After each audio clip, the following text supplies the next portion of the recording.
So it's been a while since we've done an update on our beehives. We now have 4 top bar hives, a couple of small nucleus boxes that we had some swarms caught and put in, and they've just outgrown them, so we had to build a couple bigger hives.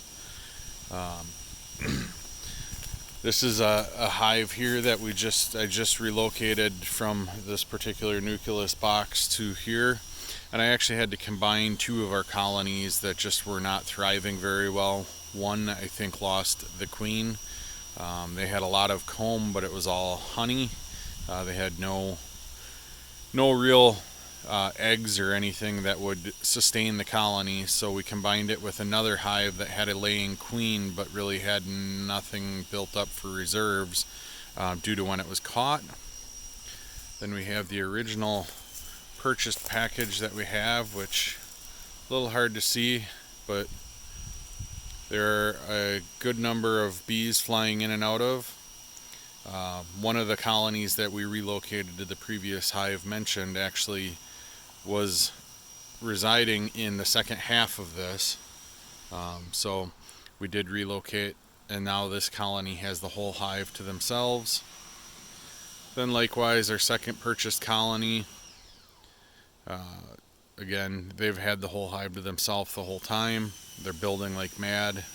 Probably over half, almost 3/4 of that hive has been built out inside. And then lastly, another swarm that we had caught, which was building out, had filled the box that we had that's on the ground there for it. So just this morning I relocated them to the larger hive as well, and waiting to see how they do. They had lots of eggs and larvae.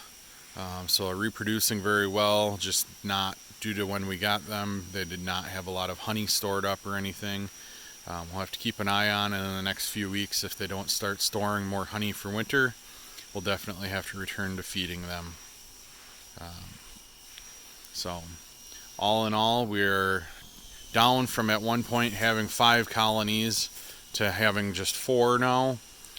Due to the combination of the one that had lost its queen over here. But I think that in this instance, that hive now as a combined unit is actually the strongest one we have. It has the most honey stores built up, and in the meanwhile we were able to actually harvest a comb or so of honey ourselves. Very interesting.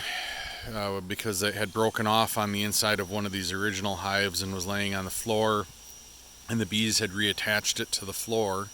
So when we cleaned it up, we actually just took it in the house and crushed and strained the wax so that the honey came out of it. And it was an interesting experience because I would not have expected, but the honey actually had a minty flavor to it, which a little bit of research has suggested is the result of basswood or linden trees, which we have a bunch of in our woods here. We have a number of basswood trees, and apparently the nectar from the basswood actually gives a minty flavor. So our honey that we were able to process, which was about a half a pint. So it was a rather small amount, but it was actually shocking how much came out of the really small piece of comb we got it from. So at that point, I guess we'll try and get another update with actually looking through the hives to update on some of that progress and let you all see the work these ladies have been doing. But for right now, we're just trying to stand back, let them do their thing. And hopefully we'll have 4 strong hives going into winter, and maybe 1 or 2 of them will actually survive the winter. It is rather uncommon for all of the hives to survive, and in this type of structure, this type of hive, it's pretty common to lose anywhere between 50 and 75% of your colonies, which is why we wanted to have at least 4 going into winter.